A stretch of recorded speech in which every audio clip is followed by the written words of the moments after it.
Praise the lord. సహోదరుడు భక్సింగ్ గారి అనుభవములు దేవుడు తనకు బయలుపరిచిన దైవ మర్మములు.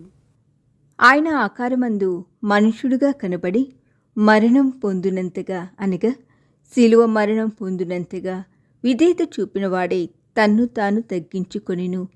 ఫిలిప్పీలకు రాసిన పత్రిక 2:8. యేసుక్రీస్తు ప్రభు చిన్న రాయివలే ఈ లోకమునకు వచ్చెను.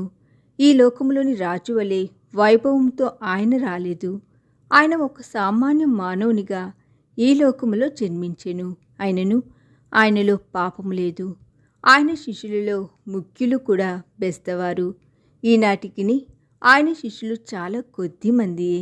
ఆయనను వారి ద్వారానే ఆయన తన రాజ్యమును నిర్మించుచున్నాడు. జ్ఞానవంతులు సిరి సంపదలు కలవారు లోకములో కలరు. ఆయనను వారి హృదయము అనేక భయములతో నిండియుండును. దేవుని వాక్యమును అంగీకరించువారు సామాన్య ప్రజలే. ఆయనను వారిలో భయముండదు.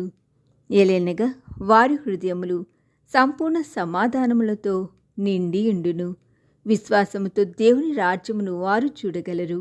వారి నేత్రములు ఆ రాజ్యముపైనే నిలిచియుండును. అందువలనే వారు సంతోషముతో జీవించగలరు. బంగారము ఈ లోక ఘనతను చూపుచున్నది. వెండి ఈ లోక సంపదను, ఇత్తడి ఈ లోక జ్ఞానమును, ఇనుము మానవ అధికారమును సూచించుచున్నది. ఈ నాలుగింటిని ప్రతి మానవ హృదయంలో చూడగలము. ప్రతి ఒక్కరును లోకమహిమను, సంపదను, జ్ఞానమును, అధికారమును ప్రేమించెదరు. అయితే అవి శాశ్వత కాలముండవు. ఒక దినమున అవన్నీ పూర్తిగా నశించును. నీవు జయించువాడవుగా ఉండగోరినచో లోక ఘనత, సంపద, జ్ఞానము, అధికారము పైన నీకెట్టి మక్కువ ఉండకూడదు. వీటి నుండి నీవు సంపూర్ణముగా విడిపించబడి శుద్ధీకరించబడవలెను.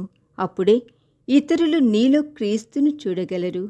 చేతి సహాయం లేక తీయబడిన రాయి నీలో వ్యాపించి అభివృద్ధి చెందును. క్రీస్తు జీవముతో నింపబడుటకు నీవు మనస్ఫూర్తిగా ఆశించెదవు. అప్పుడే నీ కన్నులు నిత్యమైన వాటిపై నిలిచియుండును. నిత్యమైన ఫలముల కొరకై నీవు ప్రయాసపడెదవు. జీవముగల దేవుడు మనలను జయించు వారిగా చేయునుగాక. ఈ దినధ్యానము మనందరి ఆత్మీయ జీవితమునకు ఆశీర్వాదకరముగా ఉండునుగాక. ఆమేన్.